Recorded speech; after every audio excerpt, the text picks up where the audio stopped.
to that is, well, why do we travel? Why go to Paris? Why go to London? Why go to Japan? It's because it does something to you that's different than just looking at a photograph. You experience it in a different way, and it changes your perspective. It makes you a better person. It makes you understand other cultures and civilizations and other people. It makes you have more sympathy.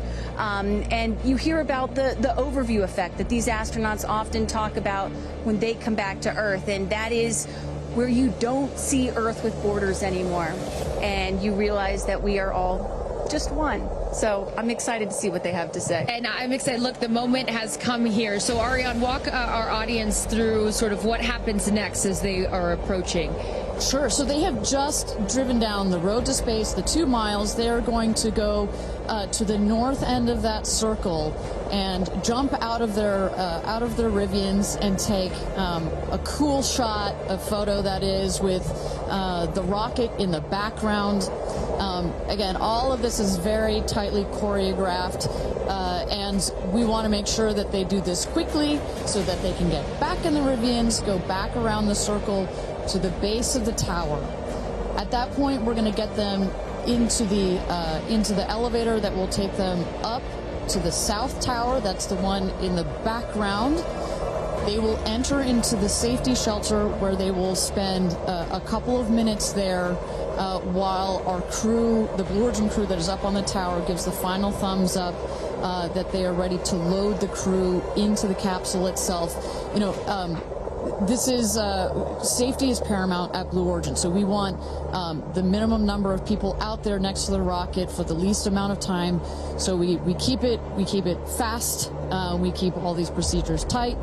But we got to do a quick photo shoot by the rocket. I mean, so good. It's history, you know? We got to capture that moment. And again, for those of you just joining us, this is something that I was not aware of. That beautiful rocket right there, News Trevor, didn't come out until this morning, right? So explain a little bit more for those people that are just tuning in, sort of how the setup works. Sure, that is correct. So at about 2 o'clock this morning Central Time, we rolled the vehicle out there. You see on the truck with the capsule already what we call mated to the rocket.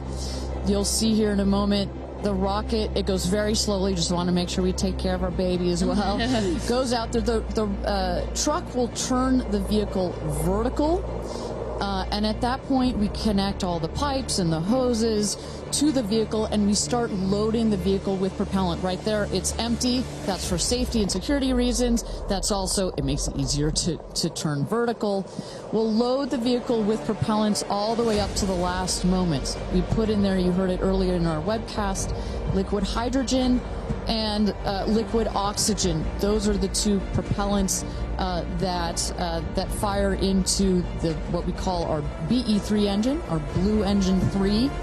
And our team in Mission Control from that point on has got their eyes glued to their monitors to make sure that the propellants in the tank stay within bounds, within temperature bounds, within pressure bounds. As they make their way here onto, they'll take the elevator, right? They won't take the stairs. That is correct. Yeah. So we just inserted the elevator relatively recently. It makes it a little bit more comfortable as you're going up to the top of the tower. You know, we're at about 3,000 feet above ground level in altitude up here in a dry, dusty desert. We just want to make it a little bit easier for them. And it's worth noting, too, so the 6 women are headed up. We saw Jeff is with them as well, but also crew member 7. Explain to those at home who crew member 7 is. Right. It's like, well, if you don't mind, I'm going to use a football reference for you, Aaron. And we come, I called you Aaron like your girl. Sorry. Oh, my goodness. We're often confused. Oh, my goodness. So it's like the 12th man in Seattle. This is like the 7th crew member. There's 6 crew members that are going obviously in the capsule. But nobody from Blue Origin will be in the capsule. It'll be the crew member 7 that has been training them. We saw Sarah Knights as the second driver in addition to Jeff Bezos. And then, a little confusing, we've got a second crew member 7 who is going to be on Capcom, or Capsule Communicator. Today, her name is Laura Stiles. She will be the person that is in are in our astronauts' ears, communicating with them, making sure everything's going okay, also telling them, hey, this is when you can unbuckle, and this is when you can... That's her right there. That's Sarah Knight's right there, exactly. And now we are looking at what? So now the crew, as well as you see Jeff Bezos there, have gone into the safety shelter, and we're gonna wait there. You see Sarah Knight on the right. She's gonna just communicate with the Blue Origin team that is at the other tower just next to the rocket to make sure that everything is set and sorted for them to do their final load. This happens very shortly here. We clock it at about T-minus 35 minutes, but we'll only do it when we're ready. And in case some of you are wondering what a safety room is or why it's there, it's, again, what Ariane was talking about. You want to keep these astronauts as safe as possible for as long as possible. Of course, they'll be safe when they actually get in the rocket, but just in case anything were to go wrong, we had the chance to go inside this room a few days ago, and it is, I mean, is it a bomb-proof room? Do you want to say that? I mean, it is. It is. Yeah, and you feel it when you're in there. You're like, oh gosh, now this it is feels real. Yeah. And after going up that elevator, you know, for us, I think that's the moment where we weren't even going into space, and all three of us were like, whoa, okay, it gets real serious. Yeah. But I love the access that we obviously have in being able to see these women before they go up. For those of you just joining us, we are T-minus 34 minutes to launch for NS-31, Blue Origin's 11th human flight.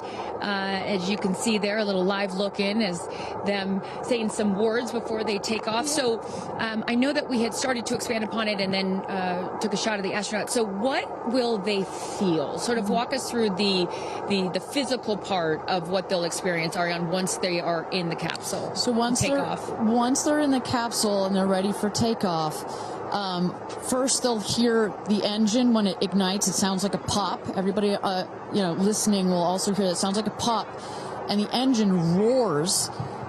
We hold the rocket down for about 7 seconds. Make sure it's all ramped up. And during that period, that can actually be one of the most, frankly, nerve-wracking times, because you start to, if you're in the capsule, you start to see the glow of the flame.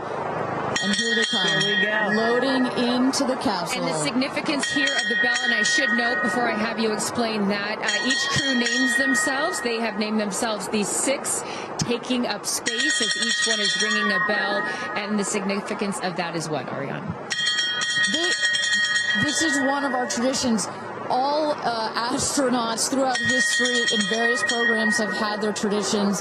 For us, we always want our astronauts to ring the bell. Above there, you see, light this candle. Those were the last words that Alan Shepard said right before he went to space. Alan Shepard, of course, the namesake of our vehicle. He was the first American into suborbital space. And we just like to let the stars know that we've got some people heading their way. Absolutely. As they load in, I will... In my world, we call it an audible here. Just if we have any sound from mission control or anything, I'd love to take a peek at what's going on in there and just give the folks at home some idea of what's happening there. There we go. There we go. So we don't have sound of it, but we can see all of the brain behind this beast. But I could tell you, Carissa, other than a couple of discussion points on the radio, honestly, it's about this quiet when you're in there. Really? That surprises me, because you would think, like, in a control room in TV, it's a chaos, right? In the best way, but in there, it's quiet. And honestly, chaos is, quite frankly, the last word I would use to describe our mission control. This team, they're working through very specific procedures on a very specific timeline. They've done their own rehearsals over and over again. We also want to keep the communication line open if anything, if anybody's got to call it out. But it is a very well choreographed team we've got. And, when folks are wondering, what exactly are these soon-to-be astronauts doing when they're in these 2 days of training leading up to this space flight, it is exactly this. Simulating everything. They have done dress rehearsals and dry runs of everything that you're seeing here. They practice over and over, getting inside this capsule, strapping themselves in. And, one of the biggest things that they have to remember to do is when they get those, remember, they only get 4 minutes of weightlessness, 4 precious minutes. They have to unbuckle and then buckle back in at the exact right moment. So those are some of the things that they're learning to do and practicing while they're training in that building right behind us. As we look at New Shepard 31, the 31st mission, the 11th human flight here for Blue Origin. We are T-minus 30 minutes. Carissa Thompson, Kristen Fisher, Ariane Cornell with us, and Tabitha Lipkin at the tower. I am going to be leaving here in just a few minutes. I'm going to go to fallback 3, an area. Then I will wait for the capsule to land. I'll wait for the recovery team to come out and then bring you interviews from each of our astronauts as they arrive back here on Earth. I cannot wait for that. Again, we've seen them load now into the capsule, and I just would love, some more play-by-play, Ariana, of sort of what now this process looks like, as it's all new to me. And for any of you that are also joining us for your first launch, welcome. And now we'll let the experts tell us what's going on. So you saw them loading. You saw them loading into the capsule. They are getting into their seats. They're getting into their harnesses. It's a 5-point harness, so clicking them all in. All right, we're hearing that Capcom right now. Sorry to interrupt you, Ariane, which is short for Capsule Communicator, and ready to do the astronaut comm check. So let's take a listen. Laura Stiles has the mic.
Welcome back, everybody. We are at T-minus 26 minutes and 50 seconds to go until NS-31, Blue Origin's 31st mission for our New Shepard rocket, our 11th human flight.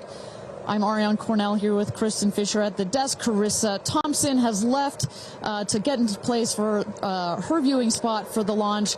We are waiting on Capcom, or the Capsule Communicator, to run the comms check with our astronauts. But Kristen, we were just talking a second ago about, what's going on here. You see our crew member 7, Sarah Knights, who's coming out of the capsule there. She has helped load our crew into the capsule, has done just a double check, making sure those seatbelts are nice and tight, as well as make sure that the earpieces and everything are set for our astronauts. I should note, just as we give kind of we got this beautiful aerial shots this morning of the rocket.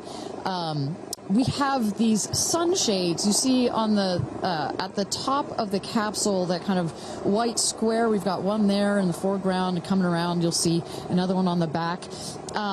Those windows are so large that it can kind of act like a greenhouse in there, and especially down here in the West Texas desert, it can get a bit toasty in there. So we've got some nice sunshade for their comfort. And I love that we can see some of the crewmates inside the capsule as they're getting strapped in. I think you could see Lauren Sanchez right to the left of the hatch right there from that camera shot. So pretty cool that you can see them this close to lifting off. You know, Ariane, I have to say, I might break in. We got experience. Jeff Bezos here. Yep. I'm so excited for you. I don't want to get off. I want to go with you. And when you get back, I can't wait to hear how it's changed you. I love all of you. See you soon. Godspeed. Gradatum ferociter. And there you heard it. Some words of support from Jeff Bezos, founder of Blue Origin, also astronaut himself from our first launch.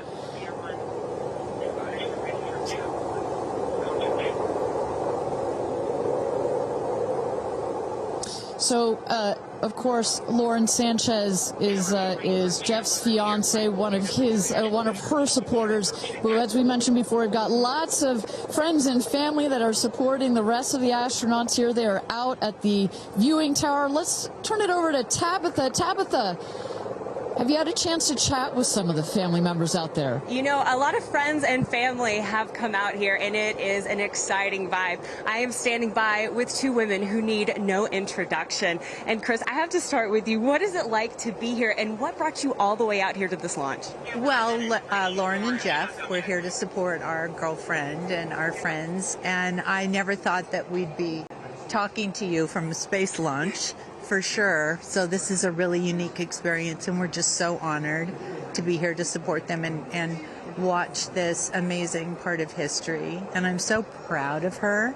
And I just feel like all of the female astronauts that are going to go up today. It's such a big day in history, and it's so empowering, especially my daughter is 7, and just to see something like this. And I mean, somebody said their grandfather was here that's 92, that they didn't even have transportation back then the way that we do now, and now they're going to space. It's pretty amazing. That's Aisha's grandfather. 92 came all the way here. That's where the story, I was like, I heard this story, and you know, he had no airplanes, nothing back in his day. Now he's seeing his granddaughter go into space. That's a beautiful thing. Really incredible. And how does it feel also to be able to share this with multi-generations within your family? It's really something. It's just Kim keeps writing us because she was supposed to be here with us, and she's studying for law school, so she had a big test that she had to take. Again, something I'm very proud of, but she just keeps calling, going, I have such FOMO, tell me every minute of it. So it's very inspirational, and just super proud of the girls, every one of them. And it's a very brave thing to do, and I think it also just says something, like Chloe said, to my 13 grandchildren. Yeah. And what can you say to that too, for your children? Oh, I just think it's really whatever you dream of is in our reach, especially in today's day and age. And dream big, wish for the stars, and one day you can maybe be amongst them. That's so beautiful. And just before I send it back, any last messages to the astronauts before they take off? I think just great luck.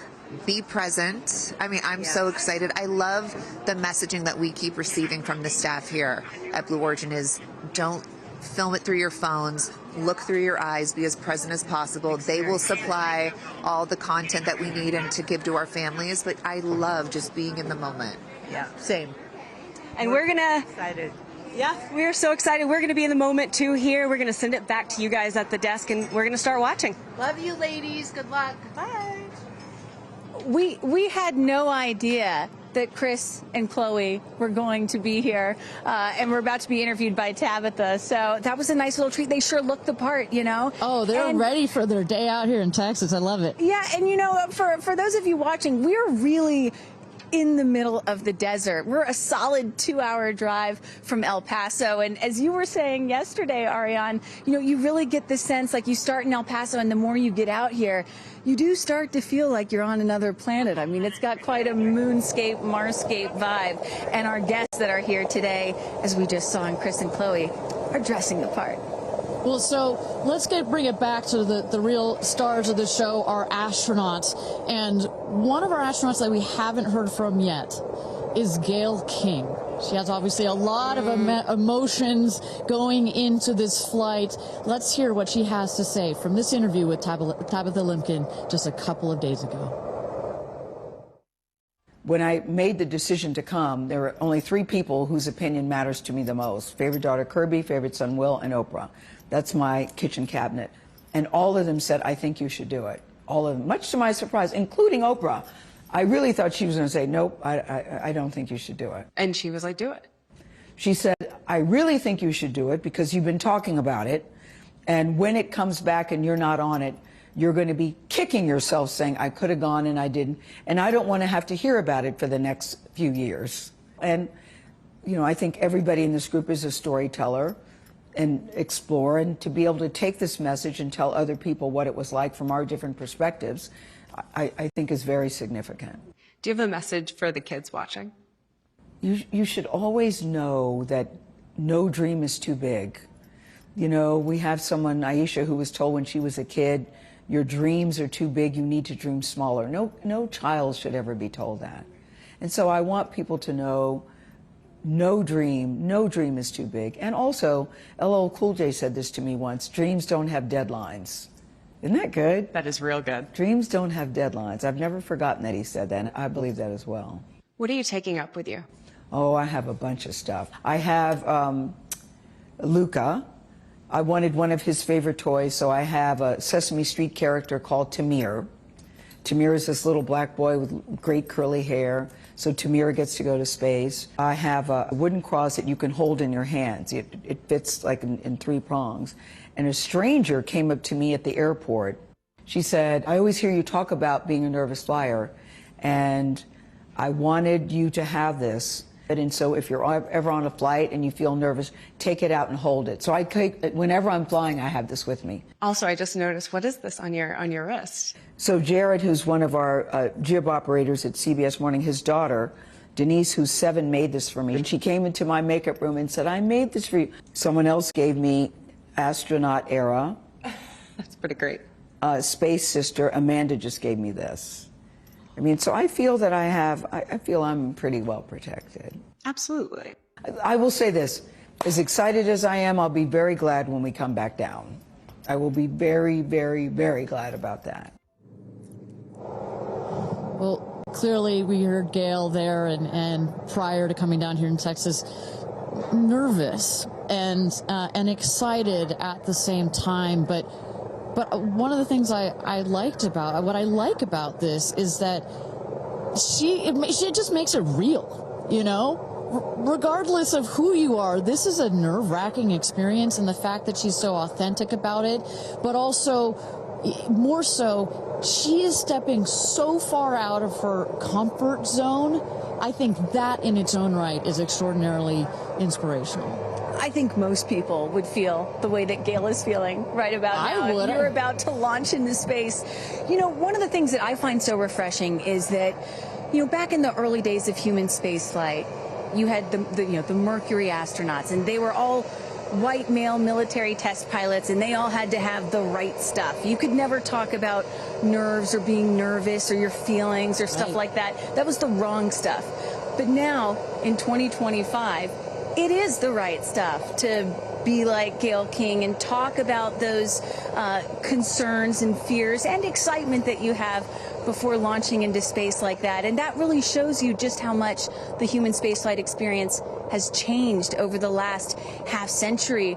or so. And that really is what today is all about. I know there are some people watching this or who have heard about this who are thinking, why should I care about people going into space, you know? Katy Perry, a famous pop star, why should I care about that? And the reason is, it's missions like this that really begin the process of opening up space to everyone, for all of humanity. That's what today is about. And I think we have to, it's not just about today. Today is very, very important, but I think also one of the reasons that I love working at Blue Origin is we think in very long time scales, right? I honestly feel like I'm working at a company that will be here in at least 100 years. And that's how we think about space flight. Oh my gosh, look at that cute little kid. She is ready to go to space too. Aww. I absolutely adore that.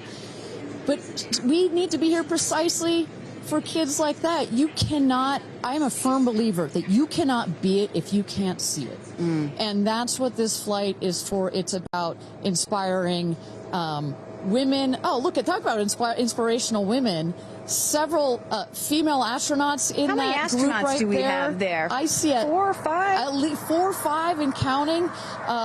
It's a tight group that's only going to get bigger of those female astronauts there. You see Kelly Girardi and Cyan Proctor. I see Emily Calandrelli, Sarisha Bandla. I mean, just an incredible group of women that have gone to space already. And after today, in just 15 minutes, we are going to be adding 6 more to that group. It's getting close, Ariane. It is getting close. So with that. Thank you again, everybody, for joining us for NS-31, our 11th mission, human spaceflight mission to space here. We are at T-minus 14 minutes and 30 seconds. Just to give you a little bit of a preview of what is to come, at about T-minus 10 minutes, we are going to have the go, no-go poll. We're going to throw it back to mission control audio. And basically what that is we go through each of the important subsystems, and our flight director, shout out to Michelle Christensen, our flight director, our first female flight director at Blue Origin.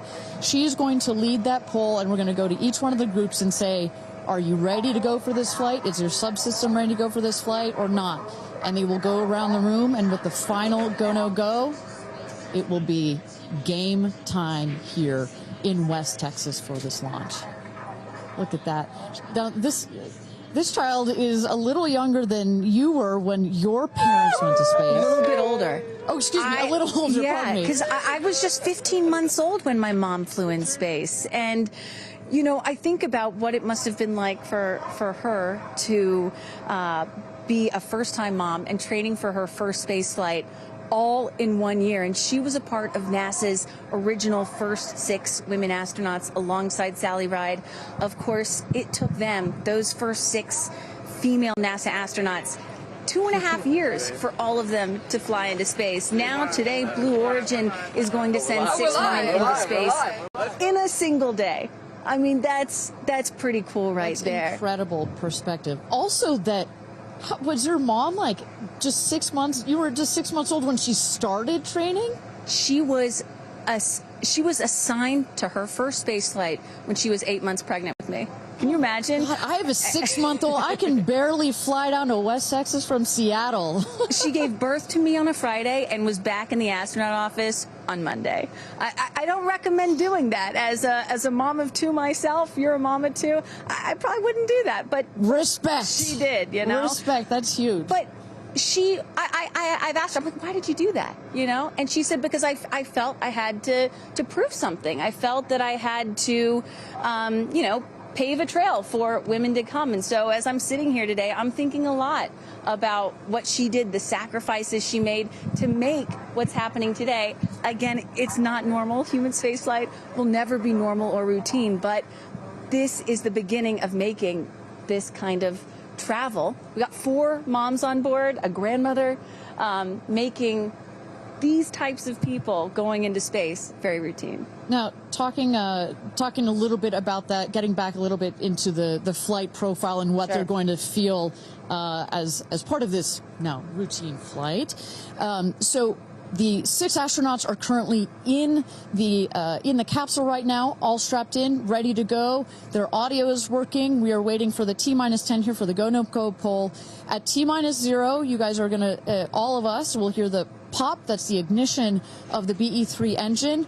It holds down the rocket for about 5, 6, 7 seconds. Inside the capsule, they'll start to see the glow of the flame, and then they will lift off. They will take off. They are in a somewhat reclined seat, and they'll start to feel the G-forces on their body. And so kind of like sitting in a car that's accelerating, it pushes you back against the seat. That's the same here, except they're going up. They will accelerate to they'll have 3 Gs. So here on Earth, we're at 1 G. When you accelerate to 3 Gs, so like if you're 100 pounds, it feels like you are then 300 pounds. But Kristen, crazy. It's crazy. But in that reclined position, it's dispersed across your body. Bad. It's not as bad. It kind of feels like a weighted blanket. Oh. And then it nice eases and cozy. up. It's nice and cozy as it gets nice and dark. I'll take a weighted blanket right about now. But they're not, don't worry, it's going to get nice and dark, but there's no sleeping on this. They are going to have the most incredible view out of those windows. The capsule will separate from the booster. That's when they're going to feel weightlessness. They'll get the about 4 minutes to unbuckle, enjoy the weightlessness, enjoy the insane views out of those windows. They'll buckle back in, come back through the atmosphere. That's actually when they're going to have the peak G-forces. They peak at about 5 Gs. Which is kind of counterintuitive. You wouldn't think that you would feel the max G-forces on the descent, but that's when you do. But that's when you do, and it's kind of like, because you're coming back through the atmosphere, right? It's thin up there. You come back through the atmosphere. It's thick. It's kind of like diving into a pool. It kind of goes whoosh against you at 5 Gs, but then it eases back up. And we deploy the parachutes, and they come floating down at about 10 to 15 miles per hour for a nice soft landing here in the desert. At the last second, there's an air cushion that comes out. Go. Booster. Here's go, Paul. Go. Ground. Go. And go. Go. Safety. Go. Capcom. Go. Engineering. Go. This is the flight director. New Shepard is go for launch. Booster, commence terminal count. Protocol flight. Yeah, baby. Go for launch. My favorite words. It's getting real. T-minus 8 minutes and 51 seconds. Until our 11th human space flight, the first all-female crew flight to space. All 6 of our astronauts are loaded in the capsule, waiting for just 8 minutes and 30 seconds to go here. Now, Kristen, we just kind of walked through the flight profile, what it's going to feel like for our astronauts. Oh, we got Carissa up on the tower to chat with more friends and family. Carissa, who you got out there? I don't need to introduce the incredible woman. I don't need to introduce the incredible woman next to me, who is a ray of sunshine. Oprah, you are wearing yellow because Gayle's call sign is sunshine. Yes, right. And all of us, the whole family is wearing yellow today. And I you know, we've been friends. It'll be 50 years next year. We've been friends since we were 21 and 22. And I have never been more proud of my friend than today. Never been more proud, because this is bigger than just going to space. I mean, I think for her, who anytime we're on a flight, she's in anybody's lap if there's the slightest bit of turbulence, has like real anxiety flying, and this is overcoming a wall of fear, a barrier. It's I think it's going to be cathartic in so many ways for her. She told us that she was surprised that you told her to do it. Why did you want her to do this? Because I think life is about continuing to grow into the best of yourself and the fullest expression of yourself. And I think that this is one of the most fullest expressions you can possibly have. And I know that I felt deeply that she would regret it. And I didn't want to hear about it for the next 15 years. I wish I had gone, you know. And I said, there's only one time that all the women are going up for the first time.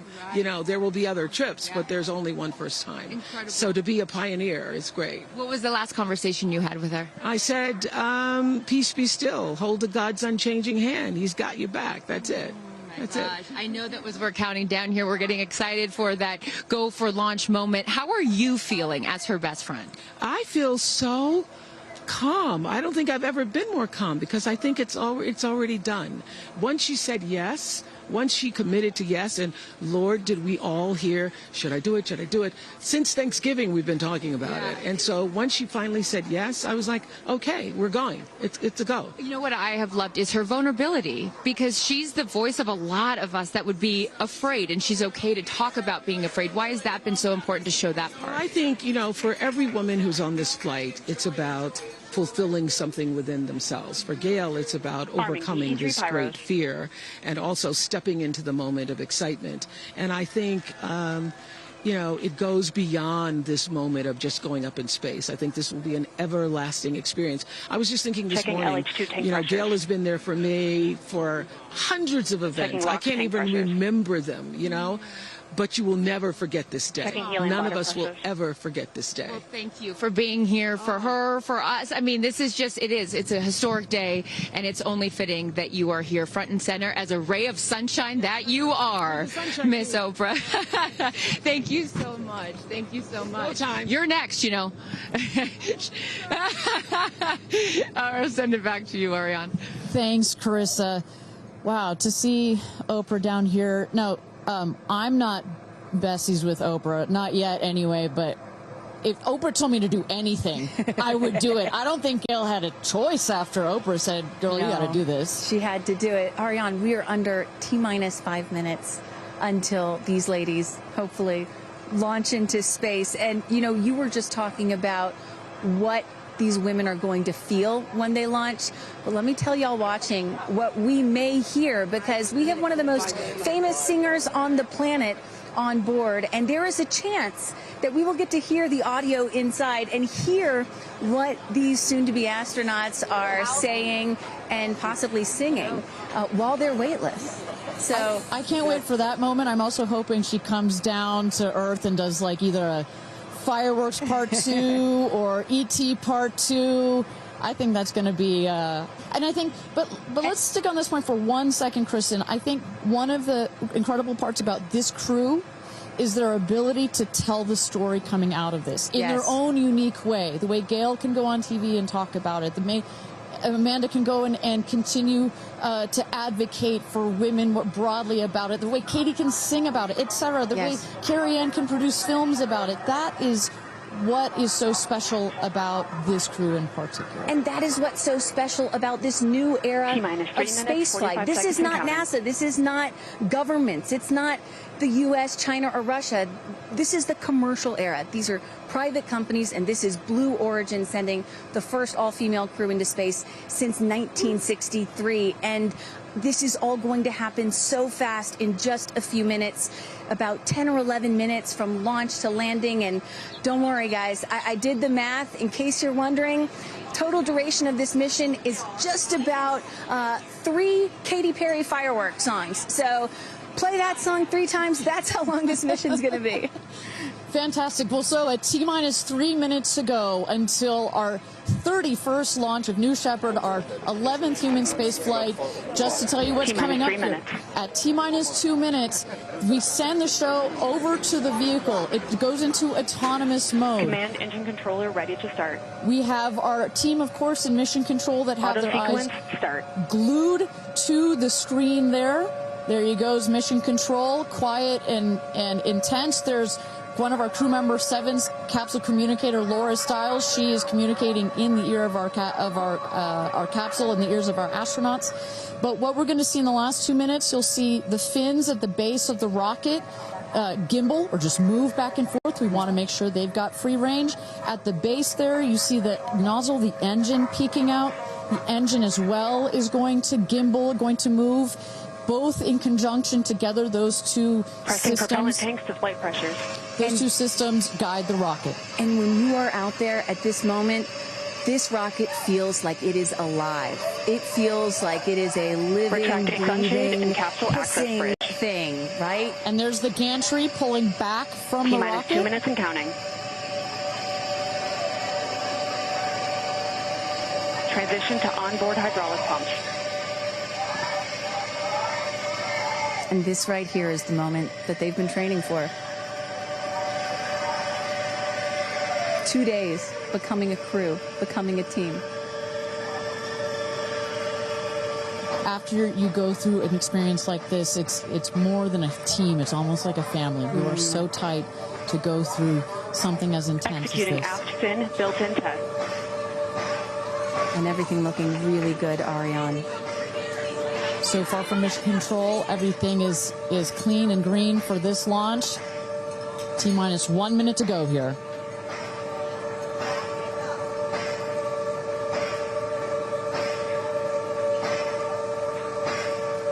Engine thrust vector control built-in test in work. Vehicle is now on internal power. So in a moment here, we'll see those, what they call the bit checks, the built-in test checks. As you mentioned, Kristen, inside the capsule, you know, as you said, this is like a bridled beast. This thing wants to take off. Switch to onboard helium. Here we go. Good luck and Godspeed, ladies. We're cheering you on from Let's planet launch Earth. this Thrust rocket. termination system is armed. T-minus 22 seconds and counting.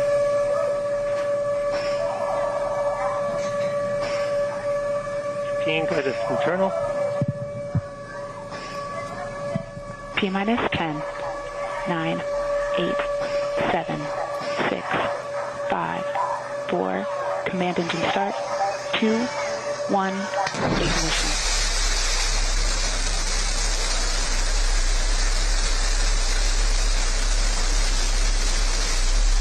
Liftoff.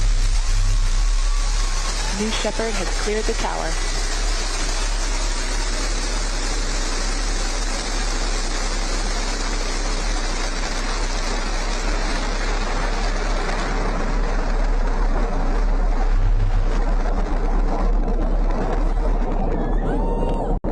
Flight. 6,000 feet climbing.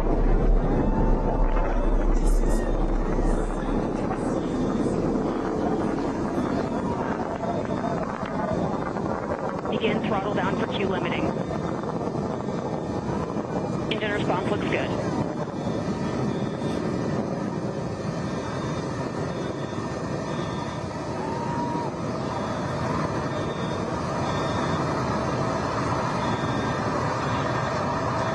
Max Q, maximum dynamic pressure. Mach 1, vehicle is supersonic. Engine back up to full throttle. Supersonic, we have passed through max Q, maximum dynamic pressure. That's when the vehicle, the stresses between the atmosphere and the speed are at the maximum. So to punch through that is so important. You see the BE3 engines is firing beautifully. You see the stream of steam behind it. Those ladies right now are having an incredible view on their way to space. Passing through 80,000 feet, 1,300 miles per hour. You're going to peak at about 2,300 miles an hour over Mach 3, 3 times the speed of sound.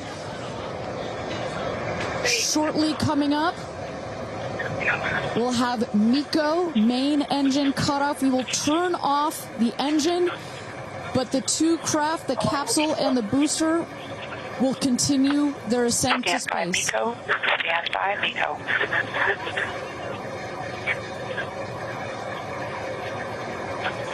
And there you saw the main engine is turned off. We're now going to separate the capsule from the booster, and at that point, Kristen, that's when all 6 astronauts are going to start to feel the weightlessness, and shortly thereafter, we're going to let them unbuckle. And that right there is the most critical milestone of this whole ascent. Oprah watching her best friend go to space.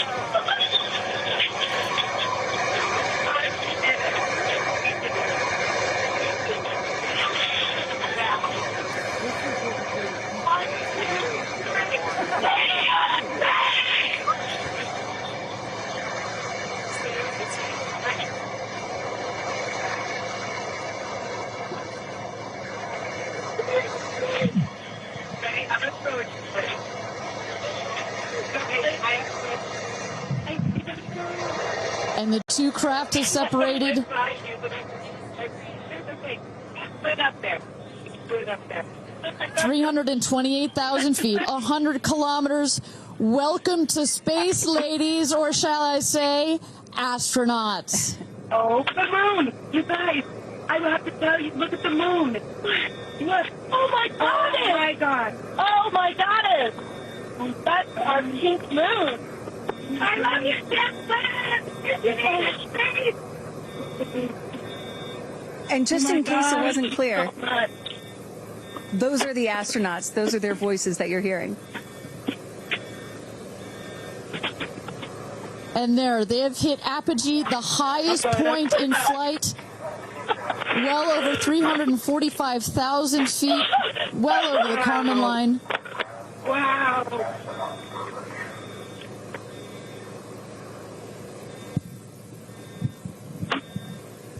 And at this moment, the astronauts have unstrapped from their seats. They are floating. They are weightless. They are experiencing zero-G for the very first time in their lives. And Katy Perry did say that she was going to sing in space. I'm waiting for it. Waiting for it. 1 minute warning. 1 minute warning. So that is Capcom indicating a 1 minute warning for our astronauts to take in those last views before they get buckled back into their seats. At this point, both craft are descending already.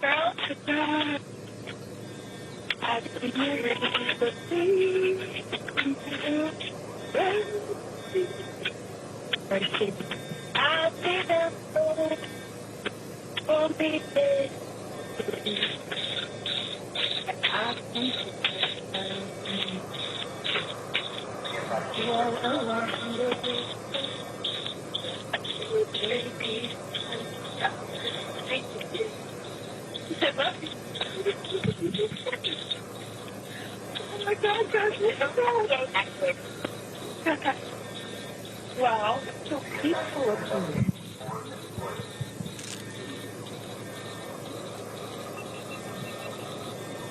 And you hear Dragon. Report status. Copy. With report status.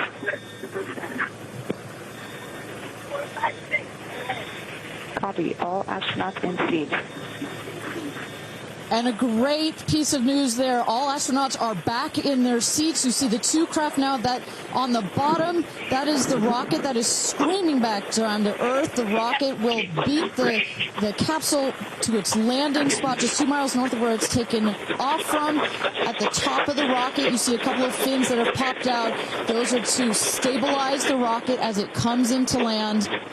Shortly thereafter, you will see the drag brakes that deploy that will cut the speed of the rocket in half. And then in the last moments, and there it is. We can see it from the stage. There comes the rocket down. It's going to relight its engine. We can also see a sonic boom. We're going to hear that shortly here. And remember, this is something that had never been done before until just a few years ago. Truly the stuff of science fiction that you're about to watch in just seconds. Drag Here we brakes. go.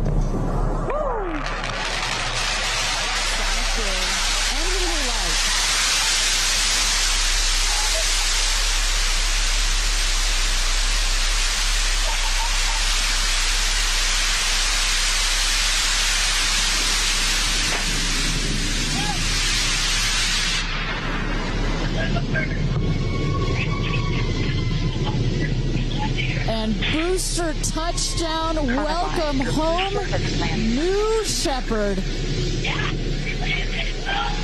Picture perfect landing right there. Picture perfect landing. Right on target. See that dust kind of creates this dramatic cloud that reveals the beautiful rocket that has just taken these ladies up to space and back. And I love the echo across the mountains. Is that what I was hearing there? That's what nice you were hearing. You heard the sonic boom, then you heard the engine relight, and all of that reverberates in this big, beautiful valley in West Texas. Stand by, folks. Stand by, folks. All right, shortly here we're waiting to see the drogue parachutes deploy from the crew capsule. Those are like the guide parachutes. There go the drogue parachutes. Just free falling right there until those drogues came out. And then next will be the main parachutes that get pulled out. Hear that screaming inside the capsule? And all 3 parachutes reefing, and they will slowly inflate, slowing the capsule to a nice, smooth 10, 15 miles an hour. They are cruising back home. 3 good parachutes.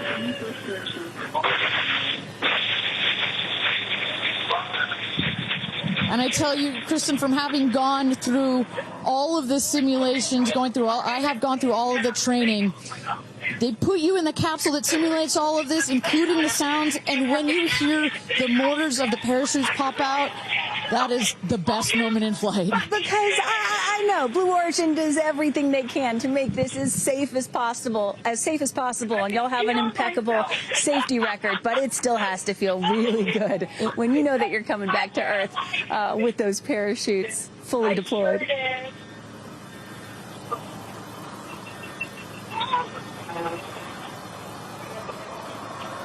And we can see the capsule just over our shoulder here, going to be landing north and east of the launch pad, coming down softly and beautifully.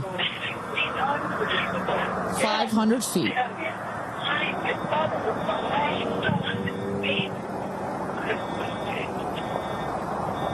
And you will see a puff of smoke when it touches down, a puff of dust. That's normal. A puff of dust, last milliseconds, air cushion that will kick up the dust. It's a very soft landing despite the sporty perception. There it is.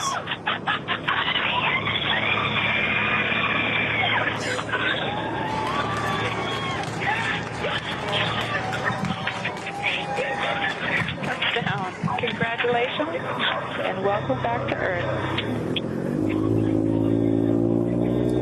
Do status check. Double shot. Kristen, just some incredible images there. The capsule. Copy. Welcome back. Heather.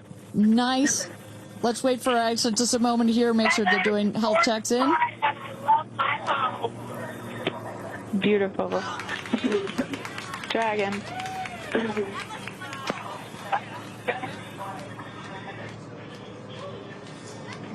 Yes, and as you heard it there, everybody seemed to be just as ecstatic to be back here, back on Earth. Everybody appears to be fine.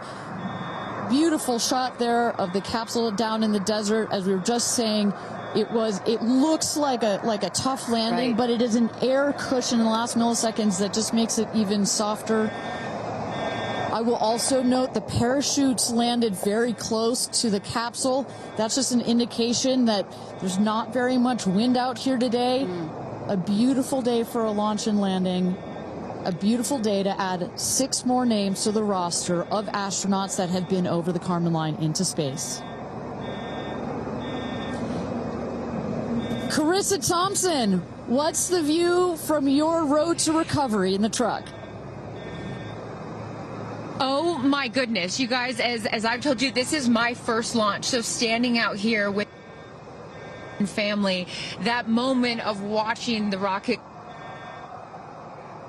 and both incredible emotions, relief, excitement. You saw Oprah's emotion, Orlando Bloom, as I was walking jump in the car to go meet everybody and recover, he was like pretty good. So I can only imagine how these astronauts, now that we can officially deem them astronauts, are going to feel. I can't wait to get their reaction. We are headed out there now. I will check back in with you as soon as I have them. Sounds good, Carissa. And as everybody can see, she is those recovery crews are screaming out there. So we actually send them out as soon as we spot the capsule. And there's little Rose, Katie's daughter, who is just Daisy, excuse me, who is just seeing her mother go to space and come back. I'm sure she cannot wait to say hello. So, but as I was mentioning, the recovery crew is heading out there. We send them out as soon as we can see the crew capsule and spot the crew capsule descending. There will be at least 2 trucks that go out there. What you'll see is they will come around the capsule. We also have crew member 7 who's in there. She will run out, go around to each window, make sure that each astronaut is fine, and the recovery crews will safe the capsule before we exit the astronauts. You know, it's hard to pick a favorite moment, right? Launch, landing, it's all good. But the moment coming up might be my absolute favorite, right? It's the moment the recovery team gets out there, then all the friends and family, and we get to see the astronauts emerge from the capsule, and we get to hear what they thought from the last, 10 minutes or so that they were up in space. And I think one of my favorite things that I've ever seen in covering space, certainly with Blue Origin, was that moment for William Shatner, Captain Kirk, as he emerged from the capsule. And this is exactly why you want to send people that are not just professional astronauts into space. What he said was so moving that day. 100% agree. But it's not just the astronauts that are here that are being moved by this event. We've got Tabitha that's with some of the friends and family out there. Tabitha, give me an update from the viewing platform. I mean, not a dry eye in the stand, I tell you right now. Chloe, I just want to know from your perspective, that moment, what was it like? I don't think I realized how emotional it was going to be, and I literally had chills all over my body from the second it launched until the moment I just saw it land. And it's sort of hard to explain, because I don't think you would be that emotional, but it's incredible. It takes your breath away. And I feel like I have all this adrenaline and I'm just standing here. Right? It's very true. Same. It's really, first of all, we're so thrilled that the girls are safe and everything went so well. And so that's a relief because, I'm sure there's a lot of nerves up there, but to hear the girls screaming and having such they said they saw the pink moon. Yeah. I heard the audio. I was like, that is the coolest thing. So I cannot exciting. wait to get the footage from inside and to see that. I want to hear every little emotion that they had, and we can't wait to see the footage from inside. What are the chances? The pink moon, the rocket launch. It's so exciting. It's a great day. It's been a pretty phenomenal day. So when are you guys going up is the real question. Oh my gosh, I don't know, but this made it a little more enticing, I will say. But I don't know. But I've learned to never say never. Right. That's right. You can go on behalf of the rest of us, but thank you. I think we'd all drag you off of the tarmac before we let you go up. But I like you being an observer. Okay. Yeah. We love being able to share this experience with you, and thank you for sharing how you feel out here with our audience. So it's been really, really incredible. So yeah, the emotions are high because it's so exciting and energizing. And gosh, Kristen, Ariane, I don't know what to say. I did cry. I didn't think I was going to cry, and I cried. Tabitha, I love you putting them on the spot there. Chloe and Chris, are you guys going up? Keeping up with the Kardashians In space. We're waiting for it. That's the all lady launch. Well, thank you so much, Tabitha, for that. And you could see that, you can hear that, you can hear from Tabitha. Even she is emotional and has tears in her eyes. When you're down here for one of these launches, and Carissa, when we get her back on the line, I'd love to hear her thoughts on this. The intensity and the energy and the emotion out here, even though you're in this remote place, but it all gathers here in this valley, and it's really intense.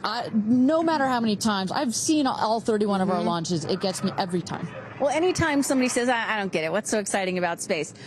Come to a launch. Come see a launch in person, and then you'll change your mind. And, as we await the moment where these astronauts emerge from the capsule, I'm reminded of what William Shatner said on his mission. He said, "What you have given me is the most profound experience I can imagine. I hope I never recover from this."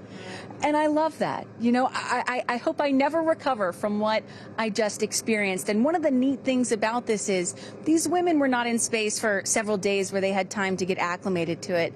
They only got 4 precious minutes of weightlessness. And so that high, that feeling of, ooh, I want more of whatever that was, is still so fresh, and you really get to see that when they step out of the capsule.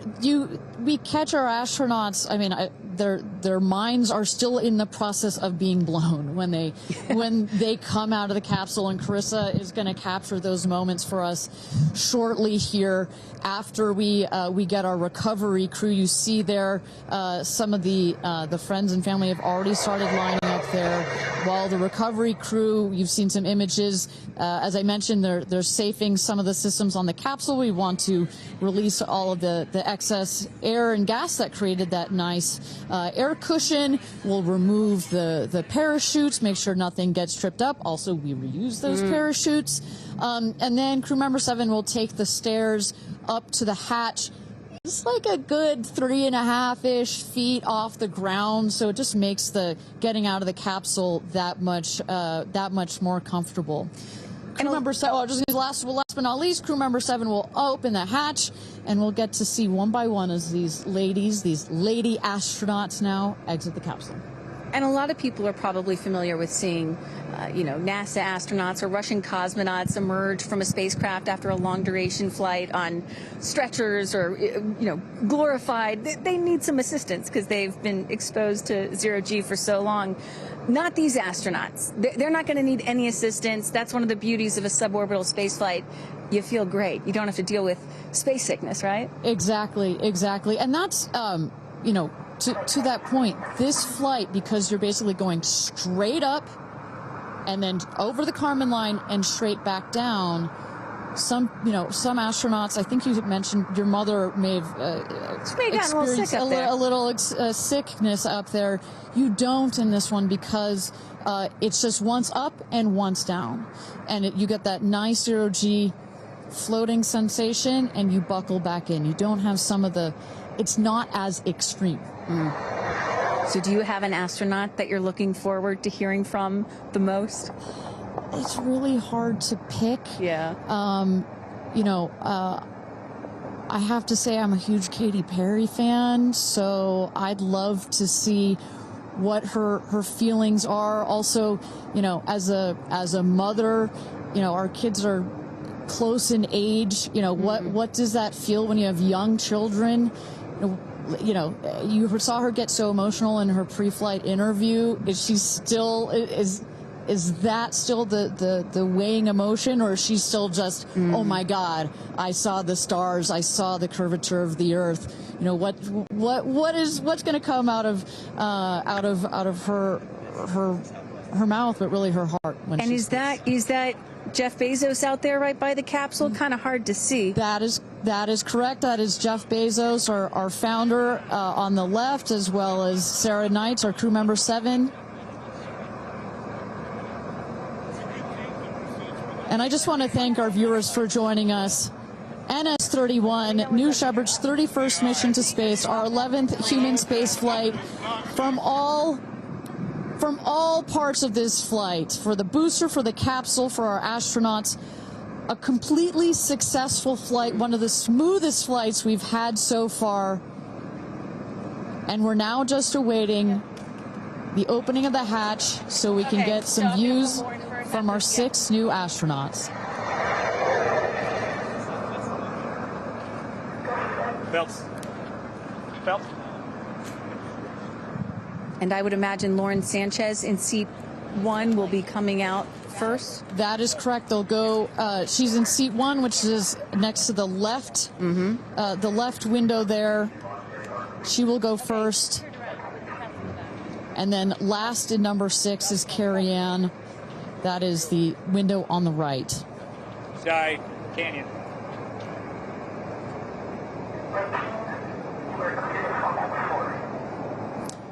See those vans arriving. Those are friends and family.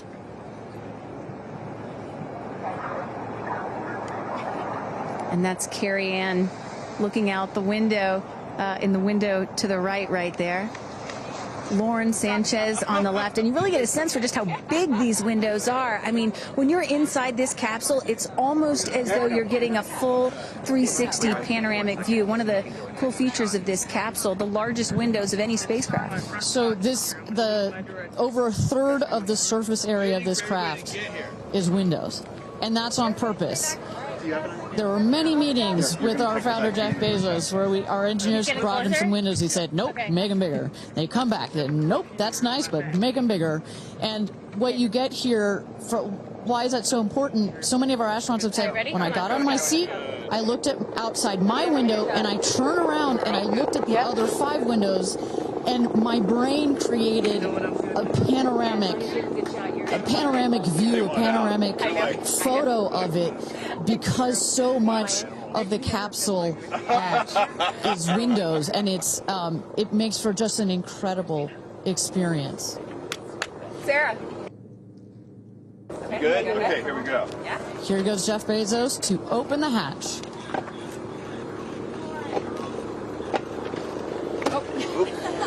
She didn't really close it again. Come on out, guys. Yeah, of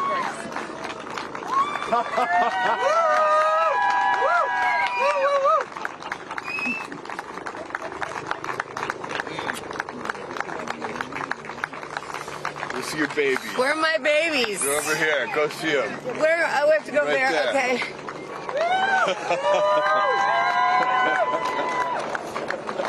Katie! Woo!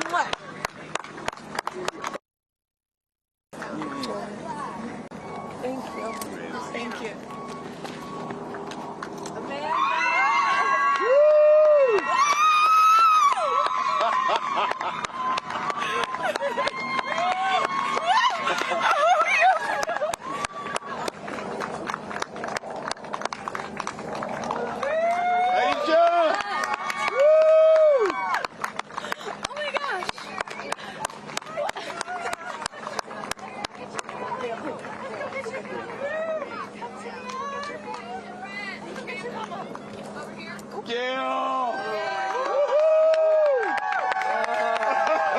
I just have to have a moment with the ground. Let me just appreciate the ground for just a second. Thank you, Jesus. Oh my God. That was amazing. Yeah. That was amazing. I'm so proud. So proud of you. Me too. Oh, there we go.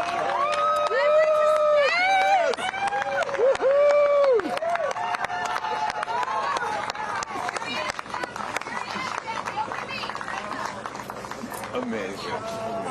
I'm so proud of you. Marianne, we got your people over here. Come right around the bushes here. Come on.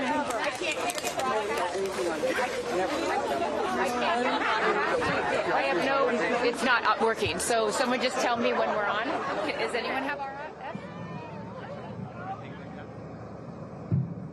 All right, and you just saw it there. All 6 astronauts coming out, all ecstatic. Katy Perry and Gayle King both kissing the earth. Very happy to be back down here, but clearly ecstatic. I don't know about you, Kristen, but my favorite was Lauren coming out and saying, "Where are my babies?" Oh. And I also loved Katy Perry holding a daisy, I believe, and holding the daisy up to the sky after her daughter Daisy. Sweet moment. With that, let's turn it over to Krista Thompson standing by outside the capsule. I don't really have words for it. Oh my God, Lauren, I want to cry just seeing you. I'm so proud of this crew. Like, I mean, Gayle, we were just talking in the capsule, doesn't even have ear piercings. She's so afraid to do anything. And she got in that capsule, and I think, like, it profoundly changed her. I mean, for me, I can't put it into words, but, like, I looked out the window, and we got to see the moon. And it was pink. Was it pink? Full moon. It wasn't pink, but it was almost full. And Earth looked it was so quiet. It was just quiet. And is it what you expected? No. Better. Yeah. I don't think you can describe it. Because, what I was saying, it was like quiet, but then also really alive. And you look at it and you're like, we're all in this together.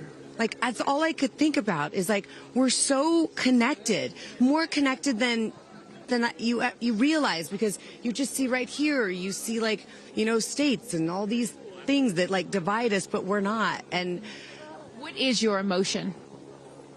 What makes you emotional? Joy.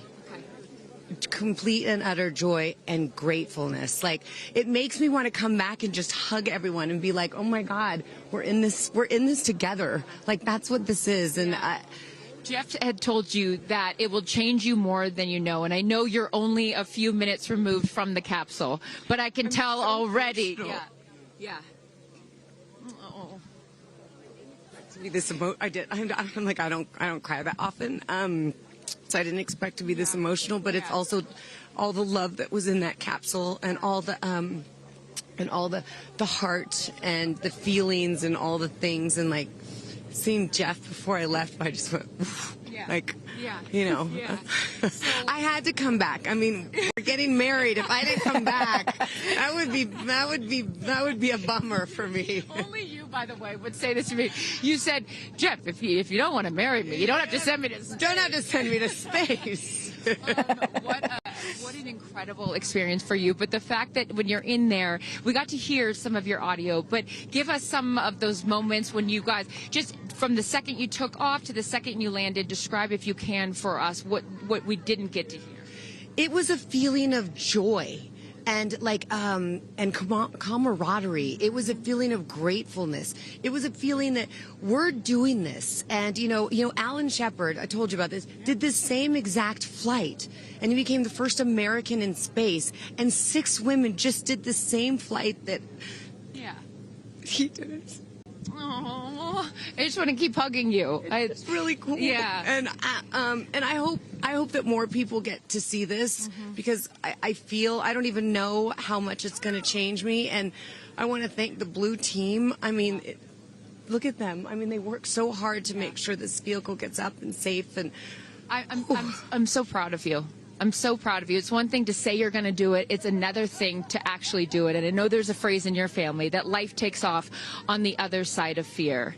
And here you are, just having landed back on Earth. And now you are officially, Lauren Sanchez, already adding to your extensive resume, you are an astronaut. Congratulations. Thank you. I'm very excited. I'm excited to share it with the world, and I'm so grateful to everyone here. I love you. Go be with your family. But to process and download what just happened to me. Well, get on in here, Amanda. Someone that can now articulate exactly how Lauren is feeling. Lauren being so candid about overcome with emotion. How are you feeling? I know, Amanda, this has been a dream of yours, a long-awaited dream, and now it is finally official. You are an astronaut. Congratulations. Thank you so much. I usually have nice words to say, but in this moment, I just want all survivors to know that you can heal. No dream is too wild, and that if it's so wild out there, like going to space, you can absolutely make it through, and it can absolutely be possible. You mentioned to us prior to going up, you said that you needed to go to space to heal. I know you're only a few minutes removed from this incredible experience. Do you feel healed? I had a zero-G indicator that I didn't know if I would bring, and I ended up bringing it. Okay. And explain for the folks at home that don't know what that means, what it is that you're holding. Yes, the zero-G indicator is something all astronauts have that floats once you hit space, lets you know you're there. I brought a promise that I wrote to myself. I've talked about that. And share for what is this right here? Yes, and this one I didn't know if I would bring, but I ended up bringing it and floating it, and it's the hospital band from the day. And I got to honor her today, and I'm so grateful to the thousands of people, the engineers, the scientists, just everyone who has made this a reality. And you also have written here, I know that you had this on your laptop, right? Yes, that's right. This is my zero-G indicator, a promise I made to myself that if I were to pause my astronaut dreams and fight for rights, that one day I would return to her. And it says, never, never give up. Well, those dreams are no longer on hold. You are finally an astronaut. Congratulations. Enjoy this moment with your family, and thank you for sharing it with us. Thank you, Amanda. Carrie Ann, you said to me yesterday, you said, when I get out of that capsule, I'm going to be an emotional wreck. And I think what I will just say, for anyone that has never had the great privilege of being here, this is my first time at a launch, and it is very emotional. Describe, if you can, how you're feeling. I have almost no words. It was the most incredible experience of my life to be up there and see like such vast darkness in space and look down on our planet. The moon was so beautiful, and that was like, I felt like that was a special gift just for me. I'm so sorry. No, don't apologize. Are you kidding? You just went to space. You just went to space. This is it. And like knowing that everything, like everyone I loved was standing down there looking back up at me. And I just hope that these types of experiences, clear a path for everyone to be able to do that. You told us a beautiful story about your son when you told him you were going to go to space, and that, get over here so I can hold you, and that he went back to school and he was all excited to tell his friends that his mom was going to space, and they said, your mom can't go to space. Moms don't go to space. Well, guess what? This mom just went to space. Congratulations. You are officially an astronaut, and I know you're wearing a very special necklace from an incredible group of people that you hold near and dear to your heart. What would you like to say to them watching? I'm wearing a few necklaces today. My dear friends threw me a blast-off party and gave me this feather, which obviously represents the Blue Origin logo, and it felt so special to have it close to my heart. And in space with me. And I feel like it helped me take all of them with me on this journey. Yes. Well, I will let you go enjoy this historic moment with your family, and thank you for sharing it with us. Congratulations. You're an astronaut. Gayle, get on over. I am so floating. I can't believe it. I cannot believe it. I'm so proud of you. And I know that I speak for the collective, because you have been so honest. You've been so vulnerable. And I spoke to your best friend prior to you taking off, and I asked her why it was so important for you to do this. And she said, she said, so she didn't have to hear you say, I wish I would have done that. That's so true. But now, Gayle King, you are officially an astronaut. How do you feel? I still can't accept that word, but I will say, I can't even believe what I saw. When somebody calls this a ride, this was not a ride. What happened to us was not a ride. This was a bona fide friggin' flight. And our instructor, we were so well prepared. So every noise we heard, we knew. But the flight instructor said that I am her best success story. Why? Because she's never had somebody go through the course who's terrified of flying. Everybody who's gone through the course is somebody that it's been a lifelong dream. They wanted to do it. So she said, I'm her best success story. I'm so proud of me right now. I still can't believe it. I still can't believe it. I was just going to say, prior to the launch, you said that you would be so proud of yourself if you went through with this. And you did. What was the best part, Gayle? It's oddly quiet when you get up there. It's really quiet and peaceful. And you look down at the planet and you think, that's where we came from? And to me, it's such a reminder about how we need to do better, be better. Do better, be better human beings. And what do you mean by that? Processing. Well, it's so nasty and so vitriolic nowadays. And I mean, if everybody could experience that peace that we had up there, and the kindness and what it takes to do what we did, all the people that it took to get us up there and get us back safely, I'll never, ever, ever forget. And when we were up there, have you talked to Katy yet? I have not. Okay, no. When we were up there, after zero G is very difficult. All the training about this is how you get in the chair and this. I look like a friggin' moose getting in the chair. It was like, just let me get in the chair. Let me get the seatbelt on. But, we had a very do this. How would you describe it? It's very difficult because you're floating. But the best part was when we got back in our seats after zero G's, Katy sang "What a Wonderful World." She did? Isn't that nice? Oh, come on. She sang "What a Wonderful World." I see dreams. Oh, yes. Oh. Because we'd been asking her to sing all the time, and she wouldn't. And then, because everybody said, sing roar, sing fireworks. And she said, it's not about me. I wanted to talk about the world. Wow. No, isn't that nice? You got to ask her about that. That's really special. And when Lauren got out, she was overcome by emotion for a lot of reasons, and rightfully so. But she spoke to the group and how close you guys have all become because of this experience. How would you describe the camaraderie that you guys now have together? I would say that we are forever bonded, because you can't go through what we went through to look out for each other, to help each other, and not be changed by that. You know, it really is a true. People throw the word around, but it really is a true sisterhood. But it speaks to how we were, you know what, we were set up for success. The training was so, I can't stress this enough. The training was so friggin' good. We were set up for success. And it went exactly as they told us it was going to. Every boom that you heard, the drones, the drogues coming out, the parachutes coming out, it went exactly as they said. Are you glad you did it? I am glad I did it. I am glad I did it. Yeah. I am very glad. I have no regrets about doing it. What would you say to people watching right now that are scared, that are fearful of anything? What would you say to them? Well, I just said I'm stepping way out of my comfort zone, because this is so not like me. I said up there, I might now get my ears pierced. I've always been afraid. Which is great. I love that you've never had your ears pierced. No, even Hootie at the training center. You don't have your ears pierced? I go, because it hurts. Oh, my gosh. But I mean, for people that are afraid, Eleanor Roosevelt once said, courage is doing something that scares you, but you do it anyway. And I stepped out of my comfort zone in a way that I never thought was possible for me. And now that I've done it, I really do feel I can take on anything. Anything. Congratulations, Gayle King. You are an astronaut. Thank you, Chris. I am so excited for you. I'm so excited for you. And I'm going to go with you to get your ears pierced, because I want to get another hole right here. Go enjoy this with your family. Thank you so, so much. Aisha, oh my goodness. Congratulations. Congratulations. You are officially an astronaut. How do you feel? Also, how do you look perfect after just going to space? I mean, my goodness.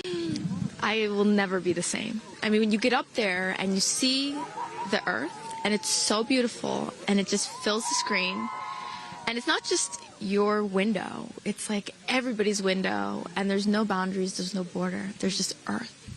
It's incredible. You know, Gayle is so honest that this wasn't her dream, but this was a dream of yours. How do you feel now that you just achieved it? Like I picked the right dream. And when we landed, I said, Exuma, I'm good, blue calm, but I'm ready to go back. Wow, really? Yeah. What was the best part for you? The best part for me, actually the whole thing. But we got in and we counted down from 10. And then I started to hear some singing. And when we lifted off, everybody, you could just feel the energy in the capsule. And when we got up there and we got out of our seats, we all just looked at each other. And there was this moment, and I can't wait for people to see it on the video, but there was a very special moment between all of us. And it's just beautiful. It's so beautiful. Yes. Where is your grandfather? Your 92-year-old grandfather, who I know you were so excited to bring. What did he say to you when you got out of this capsule and got to see him for the first time? He said, I was really worried for you, but then Oprah squeezed me. Oprah has a way of making us all feel just a little bit more at home and a little bit calmer. I know your father is watching down on you, and he is your angel. What do you think he's thinking right now in heaven? I think he was like, woo!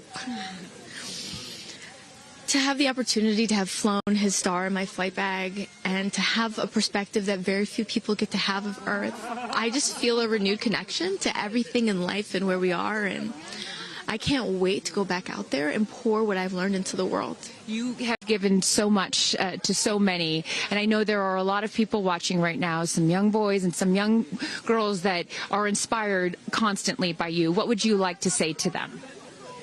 Dream it, plan it, and go and do it. I never really thought I could go to space, although I really wanted to go. And today just confirmed that dreams are real, and sometimes reality is wrong. Your dreams just came true. Congratulations. Go enjoy this with your family. Thank you for sharing your experience with us. Katie. No, you're not the crier of the group. Feeler of the group. No, you are not. I'm crier. I'm going to tell you something right now. You are officially an astronaut. Thank you so much. How do you feel? I feel super connected to love.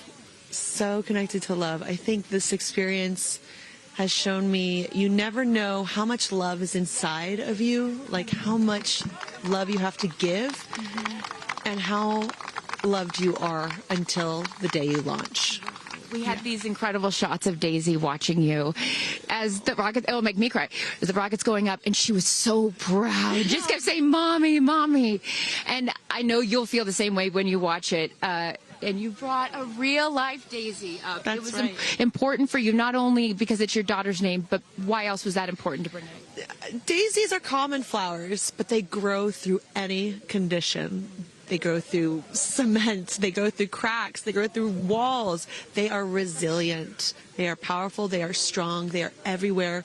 Flowers are, to me, God's smile, but it's also a reminder of our beautiful earth and the flowers here and God's smile and the beautiful magic that is everywhere, all around us, and even in a simple daisy. So to really appreciate it and remember it and take care of it and protect it. Gayle shared with us the song that you sang when you got up there. What a wonderful world. Why was that important to sing that particular song? I've covered that song in the past, and obviously, like, my higher self is always steering the ship, because I had no clue that one day I would decide to sing a little bit of that in space. But I think that it's not about me. It's not about singing my songs. It's about a collective energy in there. It's about us. It's about making space for future women and taking up space and belonging. And it's about this wonderful world that we see right out there and appreciating it. This is all for the benefit of Earth. You have done so many incredible things in your life, selling millions of records, selling out stadiums. Where does this experience rate for you? This experience is second to being a mom. Wow. Yeah, that's it. And that's why it was hard for me to go, because that's all my love right there. And I have to surrender and trust that the universe is going to take care of me and protect me, and also my family and my daughter. Because, like, I am full up from being able to get that gift of being a mom. And to go to space is incredible. And I wanted to model courage and worthiness. And fearlessness. You did. You said you wanted to go to space for the fearless women in your life as well, your sister and your mom. Yeah. What was their reaction when you got to see them after you got off the capsule? I have only seen my mom, and I was like, "Are you okay, Mom?" She just knew. She knew. She was totally okay. And I'm sure she was speaking in tongues underneath her breath, as she does all the time. She would do that for anything else, but definitely today. But she was so super confident. My mom, she has this thing where she can see.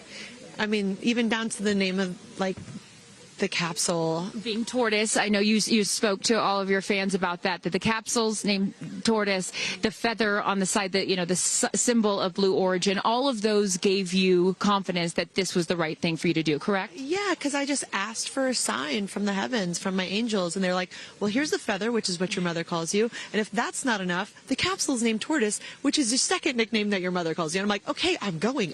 Yeah. I got the message, and I'm going to get the message.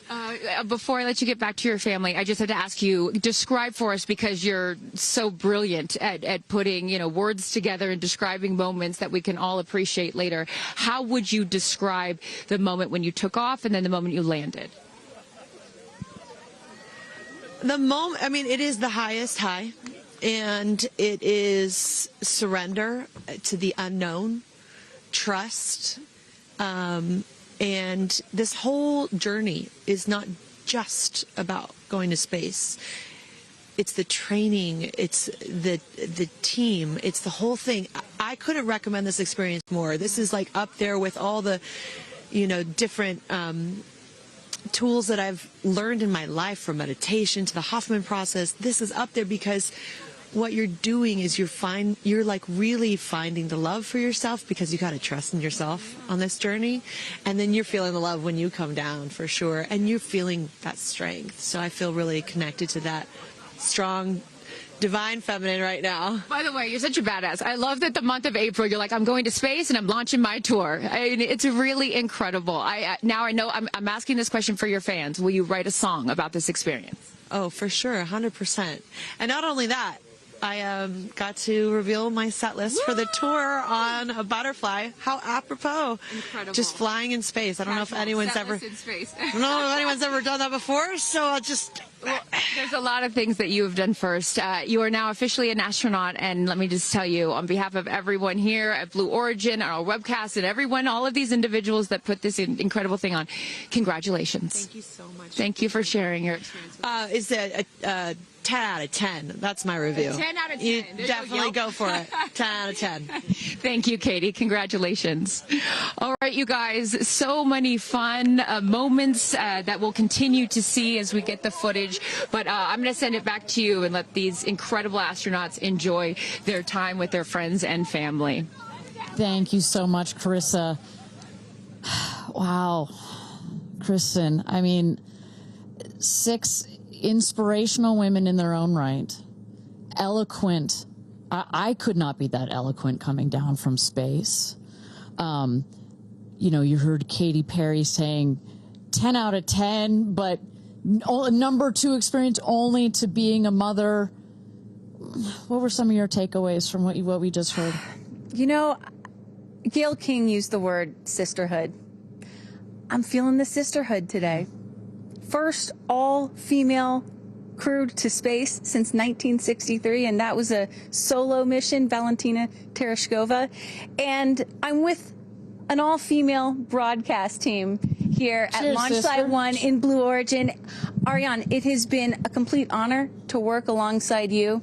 It has been such an honor to watch all of the things that these women and their loved ones have said about what this experience means to them, because I am a firm believer that if you don't understand why people come out here to watch a space flight, it's just because you haven't seen a launch yet and you haven't been a part of this experience. And I truly believe what we witnessed here today is something that will continue to open up spaceflight and this experience for all of humanity and our little ones at home. 100%. You know, I said it earlier. You can't be it if you can't see it. And to see these 6 women go up and the roles that they have played before, but I can't wait to see the roles that they play afterwards in their way of telling this story for the world to hear, to experience, to see. This is just the beginning. So I want to give a shout out to them, because as you saw, that is coming out of your comfort zone, whether you wanted to go to space or you're like Gayle and you didn't anticipate it. Thank you for trusting yourselves and to their families and trusting their loved ones with Blue Origin. We are very proud to do that. I'm so proud of Gayle King, too. I wonder if she's still afraid to fly on airplanes after flying to space. Have we cured her of her fear of flying? I don't know. We've cured her for getting your ears pierced. So there like, we go. Baby We'll take steps. that one. Let's start with that one after this not so baby step. Aw. Look at that beautiful shot. And now the party starts, right? Can we pop some champagne and celebrate a little bit later? Let's do it. It's only 9:20 a.m. It's not too early. 5 o'clock somewhere, baby. All right. What an incredible day. Just for all of us, for our astronauts, for our Blue Origin team. It was an honor to fly you to space. And if you would like to follow in the pioneering footsteps of these astronauts and purchase a seat to space, visit BlueOrigin.com and click Fly to Space. Your own journey to visit the Kármán line is much closer than you think. Have you ever dreamed of going to space? A once-in-a-lifetime journey is closer than you think. To book your flight, visit BlueOrigin.com and click Fly to Space. Tell us as much as you can about yourself. Once we receive your inquiry, our team will reach out to guide you through your journey. It's your time to join the new generation of astronauts.